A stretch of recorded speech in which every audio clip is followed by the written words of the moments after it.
The message came at 8:04 p.m. Short, cold, businesslike. Start packing. The house has been sold. I stared at my phone for a long time. My son's words glowed against the dark screen, detached and final, as though I were just a tenant being evicted. Not his mother, not the woman who'd raised him. I smiled. It wasn't bitterness, it was recognition. The plan was working. I used to believe grief softened people, that after death families drew closer. But when my husband died, the cracks widened instead. At the funeral, my son stood beside me, immaculate in his black suit, whispering rehearsed condolences, his hand resting on my shoulder like a performance. He looked like his father, but colder, more impatient. When the coffin lowered, he didn't look down, he looked at the lawyer.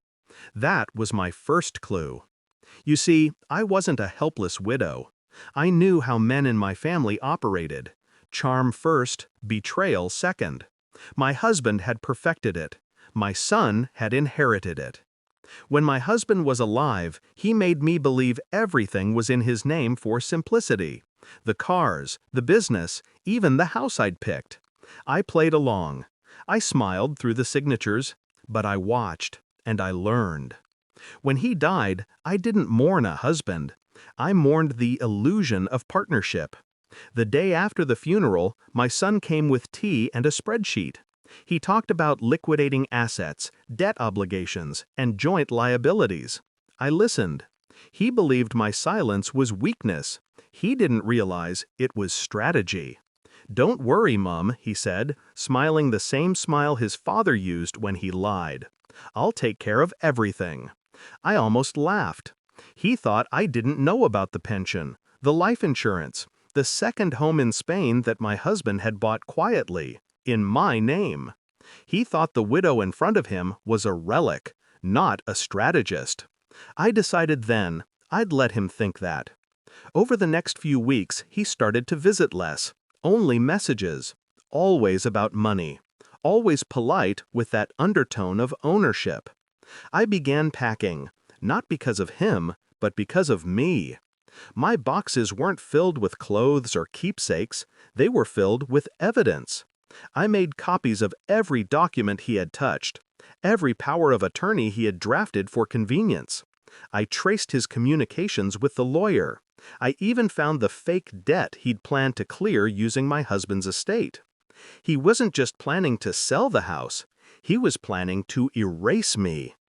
The night before the sale, I sat in my husband's study, the one my son thought I never entered. I turned on the small desk lamp and opened the safe. Inside was a folder my husband had once hidden from me, labeled contingency. For years, I thought it contained secrets about women. It didn't. It contained insurance documents worth more than the house itself, naming me the sole beneficiary. The payments had been quietly building, untouched, for years. That was when I realized my husband's last act of deceit might be the one that saved me. When the lawyer called to finalize the sale of the house, I didn't argue. I simply said, "I'll have my solicitor review it." There was a pause on the other end. He hadn't expected that word, solicitor. Because while my son had been busy moving numbers around, I had been moving pieces. I had transferred the Spain property into a trust. I had withdrawn the pension, quietly, in cash. And I had reported the suspicious estate manipulation to the financial board, anonymously. All roads led back to him. So when the text came, "Start packing, the house has been sold," I was already gone. My boxes weren't clothes, they were records, copies, statements, proof. He thought he'd sold my house. In truth, he'd sold his own. Because the documents he signed that week didn't just transfer ownership, they tied his name to falsified transactions, fraudulent signatures, and hidden assets. By the time the authorities traced it, it was too late. The money trail led straight to him. So when the text came, "Start packing, the house has been sold," I was already gone. My boxes weren't clothes, they were records, copies, statements, proof. He thought he'd sold my house. In truth, he'd sold his own. Because the documents he signed that week didn't just transfer ownership. They tied his name to falsified transactions, fraudulent signatures, and hidden assets. By the time the authorities traced it, it was too late. The money trail led straight to him. 2 weeks later, I received another message, this time from an unknown number. "They're investigating me. What did you do?" I didn't reply. Instead, I sat on the balcony of my second home in Spain, sunlight spilling across the tiles, the sea whispering below, and opened a bottle of wine my husband had bought years ago.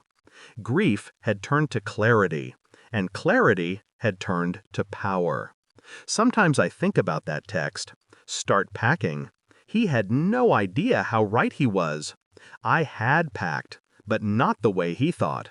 I packed everything that mattered, my dignity, my silence, and a plan sharp enough to draw blood without spilling a drop. When I became a widow, I didn't just lose a husband, I gained freedom. And I learned that revenge doesn't always need fire.